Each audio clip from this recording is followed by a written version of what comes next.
I got so much motherfucking design on right now.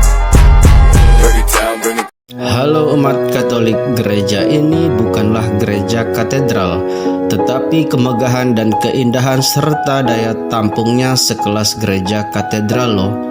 Mau tahu tentang gereja ini? Mari simak terus ya.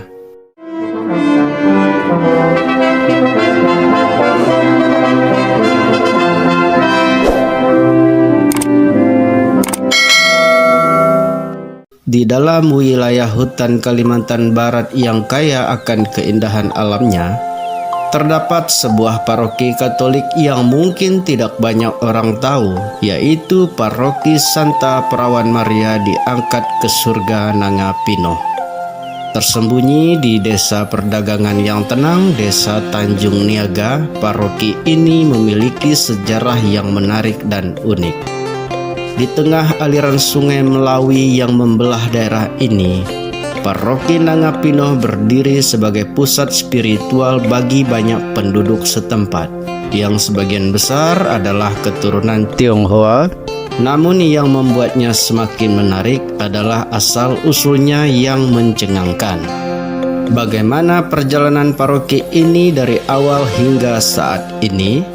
Apa peran komunitas keturunan Tionghoa dalam kehidupan gereja di sana? Semua pertanyaan ini akan membawa kita lebih dalam ke dalam cerita menarik Paroki Santa Perawan Maria diangkat ke surga Nangapino.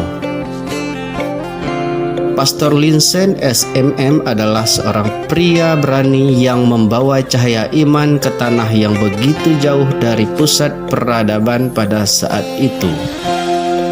Saat dia melangkah ke Nangapino, hanya terdapat 18 jiwa yang bersedia mendengarkan dan belajar tentang agama Katolik. Tetapi itu adalah awal dari perubahan yang besar.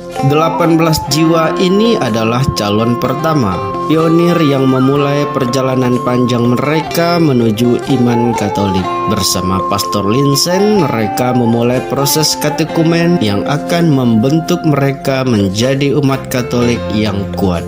Namun kisah ini tidak hanya tentang 18 orang itu saja. Ada juga umat Katolik yang baru saja pindah dari kota Singkawang, membawa iman mereka untuk menjadi umat perdana bagi gereja Katolik Nangapino. Ini adalah campuran antara ketabahan dan tekad yang membawa semangat baru ke dalam hutan Kalimantan. Proses peribadatan dimulai di sebuah rumah keluarga Tionghoa yang bernama Antonius Jan Suijin. Di sana, di tengah rumah sederhana mereka, doa-doa pertama dinyanyikan dan sakramen pertama dirayakan. Itu adalah awal dari sebuah perjalanan panjang. Berkat kemurahan Tuhan, gereja muda ini mendapatkan sebidang tanah yang diberikan oleh keluarga Ku Kim Lin. Tanah ini yang awalnya hanya sebidang tanah kosong, kemudian diperluas sedikit demi sedikit oleh tangan-tangan yang bekerja keras, hingga akhirnya menjadi lokasi yang layak bagi gereja mereka. Kemudian sesuatu yang luar biasa terjadi. Gereja itu sendiri mulai dibangun, menjadi sebuah simbol harapan dan iman yang tidak tergoyahkan. Di belakangnya, sebuah pastoran kecil dengan hanya 3 kamar juga mulai berdiri. Ini adalah tempat di mana pastor-pastor tinggal dan tempat di mana pertemuan-pertemuan penting terjadi. Seiring berjalannya waktu, perkembangan umat semakin terlihat dan Nangapino akhirnya diangkat menjadi paroki pada tanggal 15 Agustus 1949. Gereja ini diberi nama Santa Perawan Maria diangkat ke surga, menjadi pelindung mereka yang penuh kasih. Pastor Linsen yang datang sebagai seorang misionaris yang berani dipilih menjadi pastor paroki pertama.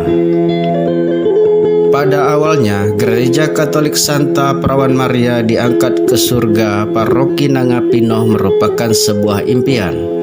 Umat Katolik di sana tumbuh pesat dan gereja pertama yang dibangun sudah tidak cukup untuk menampung semua orang. Inilah saatnya untuk membangun yang lebih besar. pembangunan gereja baru dimulai pada tahun 1975, sebuah proyek ambisius yang melibatkan kerjasama antara umat dan pastor paroki. Tahun berikutnya 1976 gereja megah ini selesai dibangun. Namun lagi-lagi umat yang semakin banyak, gereja ini pun dibangun kembali sejak tahun 2015. Gereja lama mengalami renovasi besar-besaran dengan biaya lebih kurang 14 miliar rupiah. Perencanaan sudah dimulai sejak tahun 2008, tetapi proyeknya benar-benar dimulai pada tahun 2015 dengan peletakan batu pertama oleh Monsinyur Agustinus Agus. Dana pembangunan gereja ini tidak hanya berasal dari uang kas gereja dan iuran umat, tetapi juga dari sumbangan para donatur, termasuk bantuan dari Pemda Melawi dan Pemprov Kalbar. Dengan total biaya sekitar 14,9 miliar rupiah, pembangunan gereja ini adalah sebuah pencapaian besar untuk perkembangan iman di Kabupaten Melawi. Namun cerita pembangunan gereja belum selesai. Selain gedung gereja, mereka juga perlu membangun paroki dan aula pengganti gedung pertemuan yang pernah berdiri di sana.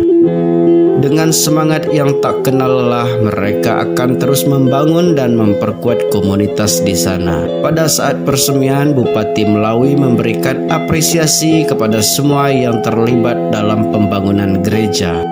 Dia juga mendorong kerjasama dan persatuan antar gereja dan pemerintah, mengingat peran penting gereja dalam pembangunan umat. Demikianlah kisah tentang tekad, kerjasama, dan dedikasi dalam membangun rumah bagi iman dan komunitas yang kuat. Sebuah cerita yang menginspirasi dan membangkitkan semangat untuk membangun bersama. Jangan lupa berikan komentar, like, dan bagikan video ini jika Anda suka. Tuhan Yesus memberkati Anda dan keluarga. Amin.